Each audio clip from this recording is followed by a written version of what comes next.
kan. Nah, sambil saya tunggu pertanyaannya nih, saya punya pertanyaan untuk Bu Fasti dulu. Ini boleh bertanya ya Bu ya?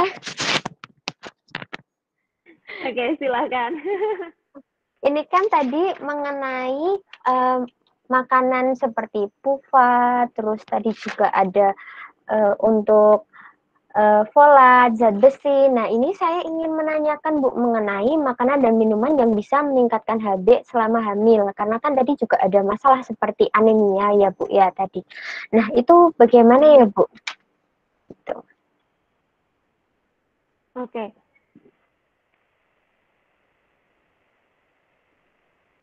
Gitu. Kalau misalnya makanan itu sumber yang paling bagus untuk meningkatkan HB atau sel darah merah kita itu dari protein hewani, terutama yang berwarna merah ya, termasuk produk olahannya. Jadi kayak misalnya daging sapi, daging kambing, kemudian termasuk olahannya, jadi kayak misalnya bakso, kemudian apa namanya, misalnya daging giling dan seterusnya. Itu adalah sumber yang baik kalau misalnya ingin meningkatkan kadar hemoglobin. Dengan catatan adalah pada ibu hamil tersebut tidak ada penyakit penyerta ya. Jadi kalau misalnya tadi ada hipertensi misalnya atau ada terjadinya preeklamsi atau eklamsia, tentu kita harus memperhatikan dulu gitu. Jadi sarannya sih konsultasi dulu ke ahli gizi gitu ya. Kalau misalnya pengen apa namanya ada preeklamsi tetapi dia juga kadar HB-nya rendah, maka kita harus mengetahui status gizinya secara personal gitu. Nah, kemudian yang bisa membantu juga untuk penyerapan zat besi yang baik itu adalah tadi bisa mengkonsumsi vitamin C gitu ya dalam bentuk dari makanan terlebih dahulu. Jadi boleh misalnya konsumsi tablet besinya dengan minum jeruk kayak gitu ya. Kemudian salah satu yang kandungan vitamin C-nya tinggi itu adalah jambu biji merah kayak gitu. Nah, itu adalah sumber-sumber makanan yang bisa membantu penyerapan zat besi secara maksimal gitu. Nah, kalau misalnya dari makanan sudah kita lakukan, hal lain apa yang bisa kita lakukan? Biasanya kita bisa menambah juga dari suplemen. Karena kalau suplemen zat besi itu kan wajib dikonsumsi untuk ibu hamil ya. Minimal 90 butir selama kehamilan gitu. Kita boleh nggak sih mengkonsumsi itu misalnya pada saat kita sebelum hamil kayak gitu. Boleh untuk zat besi kayak gitu. Nah, tapi mungkin sumbernya yang utama adalah dari makanan terlebih dahulu gitu. Nah, kemudian bisa juga dari sumber yang lain kayak misalnya kita mengkonsumsi susu kehamilan gitu ya, susu untuk ibu hamil kayak gitu. Jadi susu ibu hamil itu juga bisa dikonsumsi gitu. Kenapa susu ibu hamil dibandingkan dengan susu-susu biasa gitu ya? Jadi pada susu ibu hamil itu biasanya kandungan gizinya itu sudah disesuaikan untuk kebutuhan zat gizi ibu hamil dibandingkan kayak misalnya kita konsumsi susu UHT dan seterusnya gitu. Karena biasanya kandungan gulanya juga untuk susu ibu hamil itu lebih rendah daripada susu UHT gitu ya. Kalau susu UHT itu kan kebanyakan juga full cream, kemudian kandungan gulanya tinggi, kemudian ada kandungan lemaknya juga tinggi. Nah, kalau misalnya pada susu ibu hamil itu biasanya kandungannya kayak misalnya AA, DHA, zat besi, kalsium itu biasanya sudah disesuaikan gitu. Gitu Mbak April. Baik, terima kasih banyak jawabannya Bu Fasti. Sangat menjawab sekali tadi pertanyaannya ya. Kemudian ini boleh lanjut ke pertanyaan yang berikutnya, Bu. Ini ada pertanyaan Boleh. dari Ibu Dian Eka. Apabila kita minum anggur atau wine dengan catatan, kita belum tahu kalau kita sedang mengandung selama 4 minggu, apakah kondisi ini berbahaya? Dan kemudian ada pertanyaan juga, untuk susu ibu hamil, apakah bersifat wajib dikonsumsi tidak, Bu? Atau apabila sudah mengkonsumsi vitamin dan vitamin D dan multivitamin lain dari dokter seperti itu. Terus untuk pertanyaan yang ketiga, ini apakah untuk ibu hamil yang menjalani diet vegan itu memberi dampak terhadap pertumbuhan dan perkembangan janin? Karena kan vegan seperti yang kita tahu tidak mengkonsumsi daging atau sumber protein hewani ya Bu. Jadi nah penggantinya seperti apa? Gitu Bu. Terima kasih Bu Fasti. Oke, terima kasih Mbak April. Mungkin satu-satu dulu ya. Oh iya, Saya boleh jawab satu-satu pertanyaan. dulu. Oke, jadi dari Bu Dian Eka ya tadi ya, kalau Iya. misalnya mengkonsumsi anggur, gini, sebenarnya kondisi itu makanya kalau misalnya pada saat wanita usia subur itu penting sekali buat kita itu untuk mengetahui status gizinya. Kenapa? Karena kan biasanya kita tahu kehamilan itu sudah di trimester pertama itu biasanya sudah menginjak usia 2 bulan atau 3 bulan gitu ya. Jadi tergantung dari kondisi si ibu gitu. Jadi kalau misalnya mengkonsumsi anggur atau wine gitu ya, tetapi kita tidak tahu pada saat itu adalah kita sudah hamil gitu ya. Kalau misalnya kondisi kita itu bagus, misalnya status gizi kita bagus, kita tidak ada permasalahan apapun dengan kesehatan kita, sebenarnya baik-baik saja gitu. Cuman yang mungkin perlu diketahui adalah seberapa porsinya kita mengkonsumsi wine pada saat itu. Karena memang salah satu anjuran pada itu adalah selain mengkonsumsi makanan bergizi itu kan juga perlu menghindari yang namanya asap rokok, kemudian minum minuman beralkohol dan seterusnya gitu. Jadi semoga sih tidak apa-apa selama status gizi dan kesehatan kita baik-baik saja gitu ya, tidak akan berpengaruh ke janin dan pertumbuhan dan perkembangan janin juga baik-baik saja. Tetapi mungkin ketika sudah tahu ketika kita hamil adalah kita perlu menghindari atau mengurangi dengan minuman beralkohol ataupun asap rokok ataupun asap kendaraan. Mungkin seperti itu Mbak April untuk yang Bu Dian Eka. Baik. Itu. Kemudian yang kedua tadi apa ya? Yang kedua ini untuk yang susu ibu hamil, Bu. Apakah konsumsinya itu bersifat wajib meskipun sudah mengkonsumsi vitamin dan yang sudah diresepkan oleh dokter Obsgyn gitu. Terima kasih. Oke. Susu hamil sebenarnya tidak wajib ya, karena susu kehamilan itu adalah prinsipnya untuk membantu memenuhi kebutuhan gitu. Jadi kalau misalnya tidak mengkonsumsi pun tidak masalah gitu. Selama kita sudah yakin bahwa tadi kan ada peningkatan berbagai macam kebutuhan ya, kayak misalnya ada vitamin D, kalsium, zat besi dan lain sebagainya. Jadi kalau misalnya sudah direkomendasikan oleh Obgyn misalnya tadi konsumsi mohon maaf ada juga zat besi, kalsium dan seterusnya. Selama makanan dari si ibu itu bagus, bervariasi setiap kali makan, tidak mengkonsumsi susu hamil pun tidak masalah gitu. Jadi sifatnya susu hamil ini adalah hanya sebagai opsi atau pilihan tambahan yang bisa untuk membantu memenuhi kebutuhan dari si ibu gitu. Jadi tidak wajib. Baik, jadi selama konsumsinya bagus dari konsumsi makanannya, sayuran, buah, vitamin mineralnya itu sudah tercukupi ya Bu ya. Dari segi ekonomi juga lebih ekonomis ya Bu, nggak perlu minum susu lagi. Iya, jadi itu hanya salah satu pilihan, jadi sifatnya nggak wajib gitu. Oh iya, betul. Baik Ibu, untuk pertanyaan yang selanjutnya ini mengenai ibu hamil yang menjalani diet vegan gitu Bu, karena ibu hamil tersebut kan tidak makan konsumsi daging atau sumber protein hewani ya Bu. Nah jadi apakah ada penggantinya dan kira-kira ada dampak nggak terhadap pertumbuhan dan perkembangan janinnya gitu? Monggo Bu. Oke, yang vegan ya. Oke. Jadi kalau misalnya vegetarian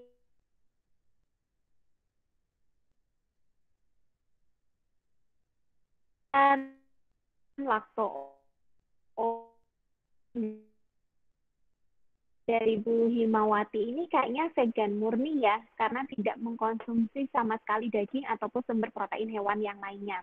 Kalau misalnya vegan dia masih mengkonsumsi kayak misalnya daging putih saja, atau misalnya susu atau telur, mungkin masih lebih mudah dibandingkan dengan vegan murni. Nah, kalau misalnya vegan murni, mungkin yang harus diperhatikan adalah tentu yang pertama harus mengkonsumsi makanan yang lebih variatif dibandingkan dengan ibu-ibu yang tidak vegan gitu. Jadi memang terpaksanya memang setiap kali makan itu harus makanannya jenisnya macam-macam atau ganti-ganti gitu dari sumber protein nabatinya. Itu yang pertama. Yang kedua adalah yang harus diperhatikan porsinya harus lebih banyak dibandingkan dengan ibu-ibu yang tidak vegan gitu. Jadi kayak misalnya konsumsi sayur buahnya gitu ya, ataupun uh, ataupun sumber protein hatinya gitu. Jadi kan variatif, harus lebih variatif, tidak hanya sekedar tahu tempe, tapi juga mungkin bisa menambahkan kayak misalnya dari kacang merah, kacang hijau, dan jenis kacang-kacangan yang lainnya gitu. Kemudian yang perlu diperhatikan juga mungkin kalau mengkonsumsi sumber makanan tersebut, kita juga harus mengurangi konsumsi makanan-makanan yang mengandung senyawa anti gizi. Senyawa anti gizi misalnya contohnya adalah pada teh, kopi, coklat gitu ya. Jadi mungkin perlu diperhatikan juga gitu. Jadi kalau misalnya mau mengkonsumsi teh, kopi atau coklat mungkin paling tidak 2 jam sebelum atau sesudah makan kayak gitu. Jadi mungkin itu yang perlu diperhatikan juga. Kemudian langkah yang keempat adalah mungkin butuh yang namanya suplemen makanan gitu. Jadi kayak misalnya suplemen zat besi, suplemen kalsium, suplemen vitamin D, bisa ditambahkan dengan omega 3 dan omega 6 dan seterusnya. Karena sumber-sumber itu kan sebenarnya paling banyak terdapat pada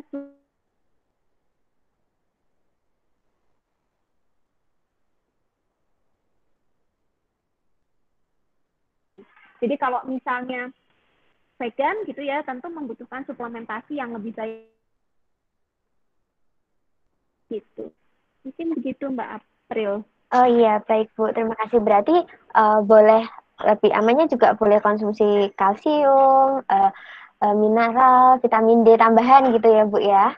Nah selanjutnya Iya, itu ada dalam bentuk suplemen. suplemen ya. Untuk pertanyaan selanjutnya Bu, apakah dari makanan jenis seafood itu boleh dikonsumsi nggak ya Bu oleh ibu hamil? Nah itu makanan laut yang seperti apa yang baik untuk dikonsumsi oleh ibu hamil seperti itu Bu? Oke, jadi tadi mungkin di salah satu slide-nya tadi disebutkan ya bahwa ikan dan seafood gitu ya atau makanan dari sumber laut itu sangat penting gitu, bisa dikonsumsi gitu. Jadi sumbernya itu adalah salah satunya adalah sumber yodium karena kan di sana untuk yodiumnya cukup tinggi ya, terutama yang olahan dari ikan laut kayak gitu. Nah, kenapa? Karena yodium itu kan pentingnya itu di awal-awal biasanya di 100 hari pertama kehamilan itu jadi sekitar trimester pertama kayak gitu dan kadang kan kita malah belum tahu ya di trimester pertama itu sudah hamil atau belum jadinya makanya kalau misalnya mau konsumsi asam folat, iodium dan seterusnya itu pada saat usia subur mungkin kita akan misalnya kita ingin program kehamilan, nah itu bisa dikonsumsi gitu. Sumbernya dari mana? Tentu sumbernya salah satunya adalah dari ikan atau seafood yang dari olahan dari laut kayak gitu. Nah, yang perlu diperhatikan itu adalah olahan dari laut itu adalah yang pertama justru hygiene dan sanitasinya. Jadi boleh dikonsumsi tetapi kita harus memperhatikan kebersihannya gitu. Karena terutama untuk daerah-daerah yang jangkauannya terhadap laut itu cukup jauh gitu. Kayak misalnya kita yang di Jogja, misalnya di daerah kota, Sleman, itu kan cukup jauh ya aksesnya untuk ke laut atau sumber-sumber makanan laut.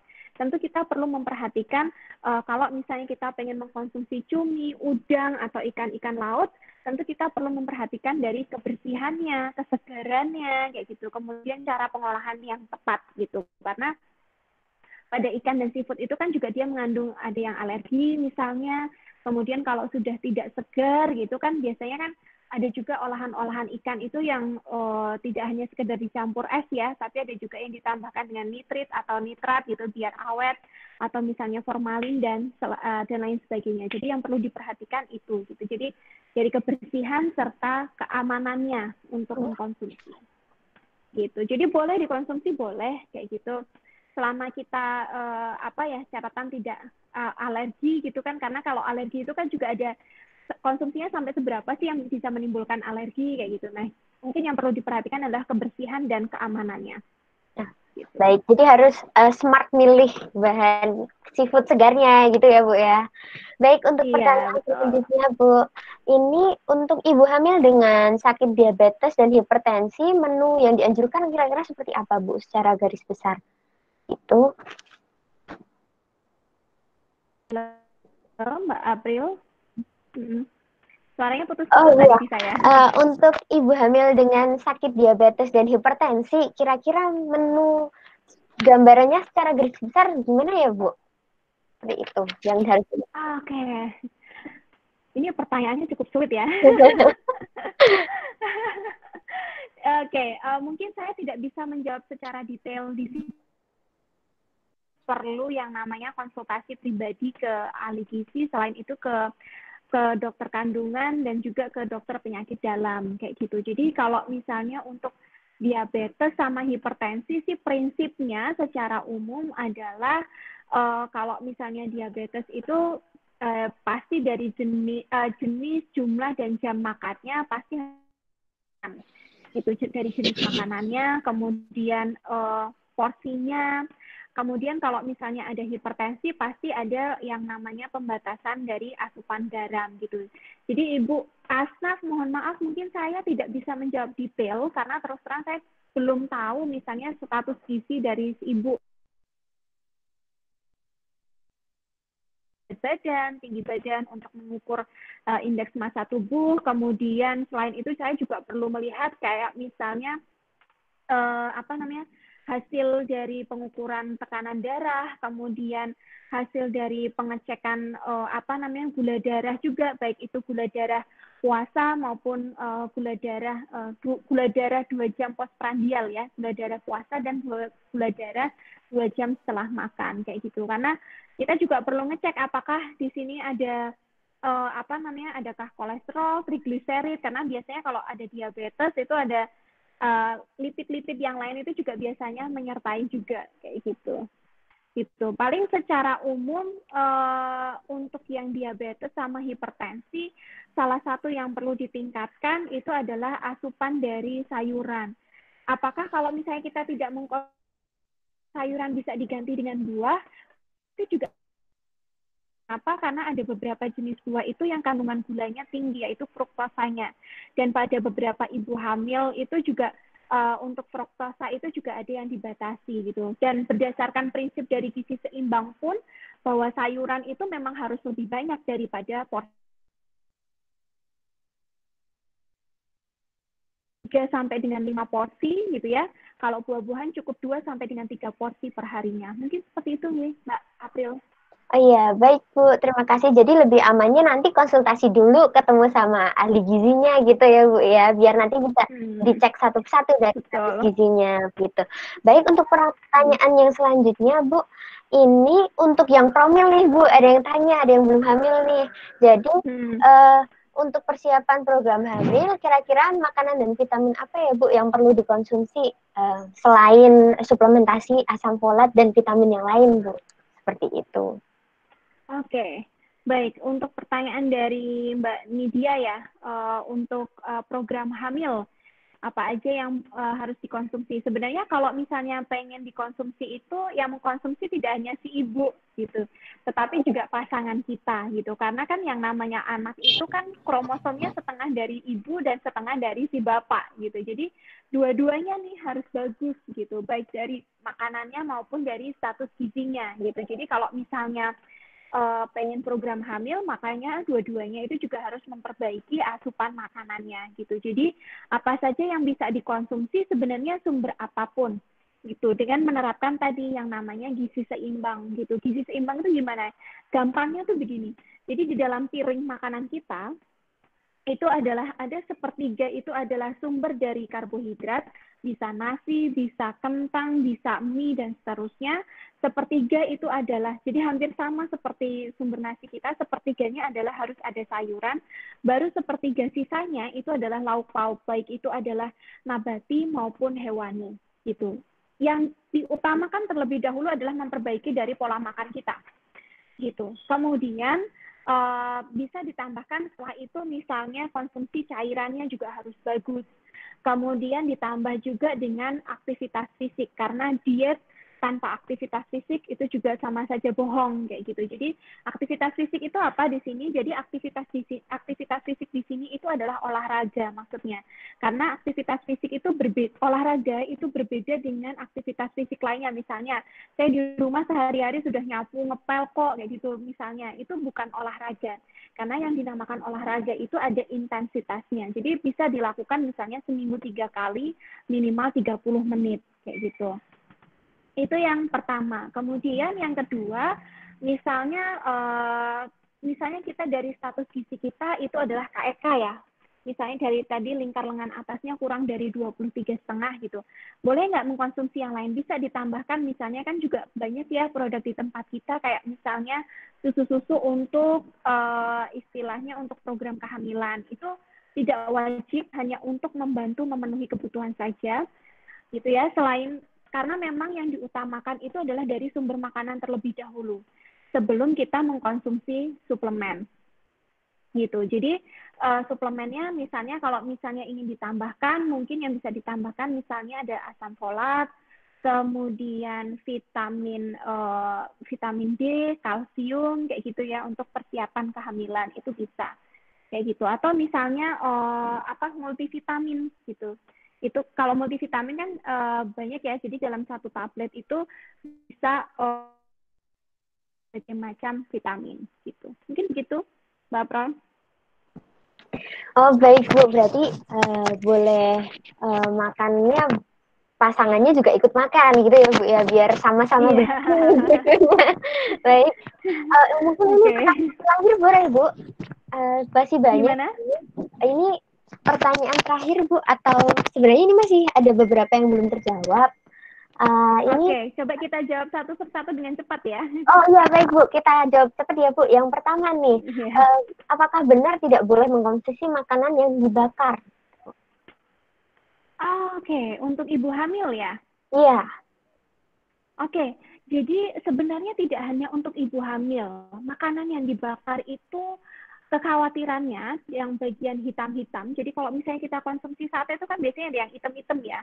Nah, itu kan mengandung senyawa karsinogenik. Karsinogenik itu artinya senyawa-senyawa yang bisa menimbulkan kanker. Gitu. Jadi sebenarnya tidak hanya untuk ibu hamil, tetapi juga untuk orang-orang biasa juga disarankan tidak terlalu sering untuk mengkonsumsi makanan yang dibakar karena dia mengandung karsinogenik itu. Gitu. Mungkin Mbak April. Oh iya, baik Bu. Jadi nggak cuma ibu hamil, tapi kita juga karsinogeniknya harus jangan banyak-banyak ya Bu ya. Jangan banyak-banyak dibakar. Yeah. Kemudian untuk ini Bu, pertanyaan selanjutnya. Jadi Ibu Mutiah ini di trimester 1 tidak bisa mengkonsumsi makanan sayur hijau, terutama seperti bayam dan kangkung karena mual. Nah, penggantinya sayur itu tersebut selain buah apa ya Bu? Oke, kalau misalnya nggak sayuran hijau, apakah sayuran lain kayak misalnya wortel, kemudian kembang kol, kayak gitu-gitu masih bisa? Prinsipnya sih begini, kalau misalnya tidak bisanya itu adalah apakah dalam jumlah tertentu gitu ya. Jadi kita bisa mengatasinya itu adalah dengan yang kecil terlebih dahulu kayak gitu. Jadi kalau misalnya ada mual muntah ya, pada ibu hamil itu terjadi yang namanya perubahan hormonal. Perubahan hormonal itu tidak hanya mempengaruhi secara fisik, tetapi ada juga yang mempengaruhi secara mental. Nah, kalau misalnya kita mau menuruti terus ya, yang perubahan secara mental tuh contohnya adalah mood, kayak gitu ya, mood ibu hamil kadang yang berubah, naik turun, dan seterusnya gitu. Kalau misalnya ibu-ibu sekalian konsultasi ke psikologi gitu ya, jadi kalau di puskesmas itu biasanya ada ANC, antenatal care terpadu. Jadi, apa istilahnya yang tidak ditemui ketika kita hanya konsultasi di Opsim gitu. Jadi di puskesmas itu ada ANC terpadu di mana kita akan dilakukan pemeriksaan mulai dari dokter umum, gigi, gizi sampai dengan ke psikolog kayak gitu. Nah, kalau misalnya di sesi di psikolog itu pasti akan disebutkan ada yang namanya perubahan mood atau perubahan situasi, kondisi, dan suasana hati. Nah, perubahan itu wajar, tetapi tidak wajar kalau misalnya dituruti terus-menerus gitu. Jadi kalau misalnya salah satunya adalah mual dan muntah, kita tidak mengkonsumsi sama sekali, itu juga tidak betul gitu. Jadi kalau misalnya kita muntah, mual gitu ya, kita coba lagi masukin makanan tersebut gitu. Istilahnya gitu. Jadi sampai kita bisa berapa porsinya sih yang bisa menyebabkan kita mual dan muntah kayak gitu. Jadi ada kondisi-kondisi di mana perubahan pada saat ibu hamil itu tidak wajar apabila diikuti terus-menerus. Itu secara mental ya. Itu mungkin Mbak April. Jadi mungkin kalau penggantinya adalah tetap sayuran itu tidak bisa diganti dengan buah-buahan karena kebutuhannya juga jauh lebih besar. Tapi mungkin jenis sayurannya yang mungkin kita harus lebih kreatif serta pengolahannya. Gitu. Oh iya, baik Bu. Untuk dua pertanyaan terakhir nih Bu. Yang pertama, berapa banyak porsi teh yang diminum yang bisa menghambat penyerapan zat besi Bu? Itu pertanyaan bagus. Oke. Berapapun porsinya itu bisa menghambat pemenuhan zat besi sebenarnya untuk teh itu. Karena kandungan senyawa taninnya itu cukup tinggi.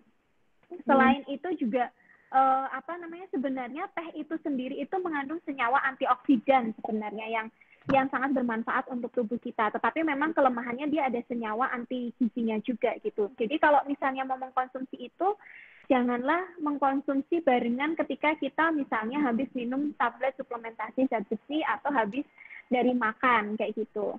Jadi dikasih jarak aja kalau misalnya mau konsumsi teh apapun ya, teh hijau, teh hitam, teh oolong, teh putih ya gitu ya. Itu mungkin diberi jarak gitu. Jadi minimal paling tidak adalah 2 jam sebelum ataupun setelah makan. Dan mungkin cukup dibatasi porsinya. Misalnya kita yang biasanya sehari bisa konsumsi 2 kali ya selama hamil cukup sekali kayak gitu. Mungkin begitu Mbak Abdel. Oh iya, baik. Semua teh sama aja ya Bu, jangan diminum bareng saat makan, dibatasi 2 jam setelah atau sebelum. Baik Bu, untuk pertanyaan yang terakhir nih dari Ibu Anissa Siwi, ini Ibu mengalami morning sickness. Jadi setiap malam juga kalaupun makan tuh selalu keluar muntah gitu Bu. Nah, jadi ibunya ingin berhenti makan, tapi perutnya bunyi terus nih Bu. Nah, baiknya gimana ya? Karena ketika mual dan muntah malam hari tersebut selalu ada pusingnya, jadi mau pingsan, katanya seperti itu, Bu. Oke, mungkin bukan dari pertanyaannya Bu Anis.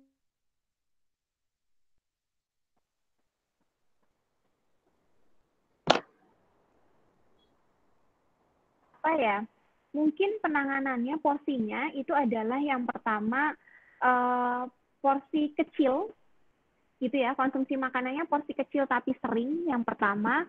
Kemudian yang kedua, hindari makanan-makanan yang bisa menstimulus adanya heartburn atau rasa terbakar di dalam perut gitu ataupun di saluran pencernaan. Jadi misalnya kayak makanan pedas, berkuah, bersantan itu ya, itu akan merangsang yang namanya mual muntah kayak gitu.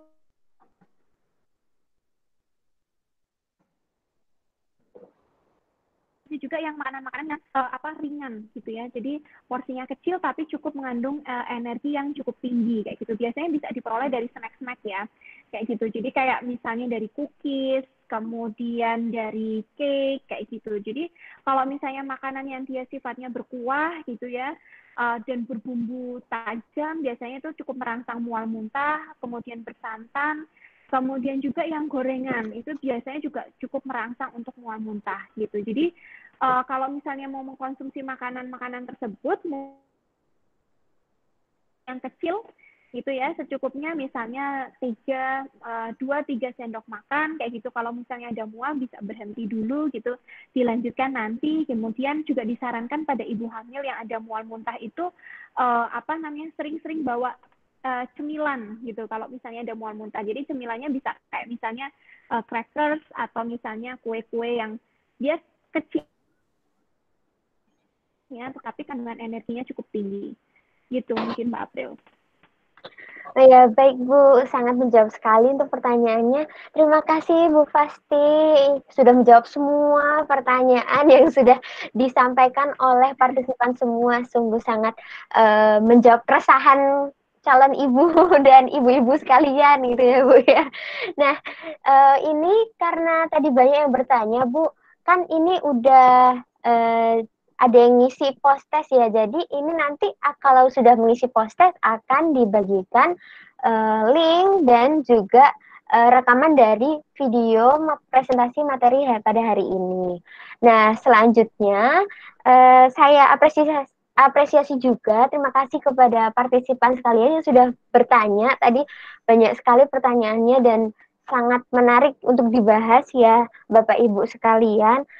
Nah, untuk yang selanjutnya, sampailah kita pada acara ada sesi untuk pengumuman pemenang. Nah, Bu Fasti ini sudah boleh diumumkan belum, Bu? Pemenang yang berhak mendapatkan voucher.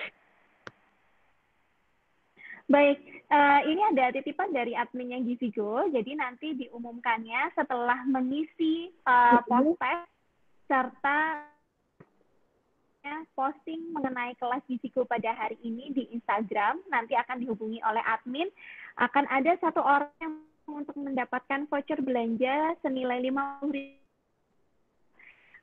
untuk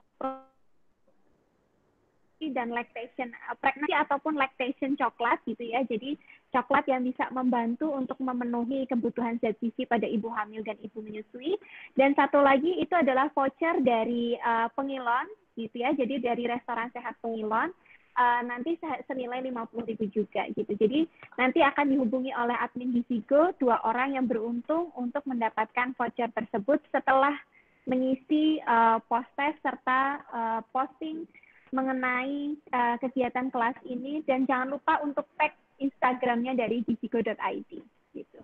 Wah, baik. Keren sekali ya, Bu. Berarti jangan lupa untuk partisipan semuanya untuk mengupload nih kegiatan kelas virtual kita pada hari ini, dan jangan lupa tag Gizigo. Dan yang paling penting, post-testnya jangan lupa dikerjakan, karena nanti itu adalah salah satu prasyarat untuk mendapatkan voucher tersebut. Begitu. Nah, selanjutnya sampailah kita pada penghujung acara kelas virtual sesi pertama pada hari ini. Nah, sebelumnya saya sampaikan apresiasi juga. Terima kasih banyak atas penjelasan dan pemaparan materinya oleh Ibu Fasti Arbutami, SGZ MSc. Sungguh sangat memberikan insight yang begitu banyak untuk kami, calon ibu dan ibu-ibu sekalian, Bu. Terima kasih. Dan saya juga berterima kasih kepada sponsor kami, FKKMK UGM, untuk Nikola Coklat yang sudah mau memberikan voucher belanjanya juga, yang yaitu berupa coklat ya, yang untuk memberikan semacam suplemen ya, Bu. Meskipun coklat, dia juga berfungsi sebagai suplemen untuk kehamilan. Jadi coklat yang baik untuk kehamilan. Waduh, keren banget. Dan selanjutnya juga untuk sponsor kami, Penggilan Resto. Terima kasih atas voucher belanjanya juga. Dan untuk partisipan sekalian, Bapak, Ibu, kakak-kakak yang sudah join dan sudah excited nih memberikan pertanyaan dan mengikuti sesi pada hari ini. Jangan lupa untuk partisipan sekalian untuk join juga di kelas minggu depan untuk yang sesi berikutnya. Terima kasih atas kehadirannya. Kalau begitu, saya tutup sesi pada hari ini. Terima kasih. Wassalamualaikum warahmatullahi wabarakatuh. Semoga sehat selalu. Waalaikumsalam warahmatullahi wabarakatuh. Terima kasih Mbak April dan semuanya. Ya, terima kasih Bu Fasti.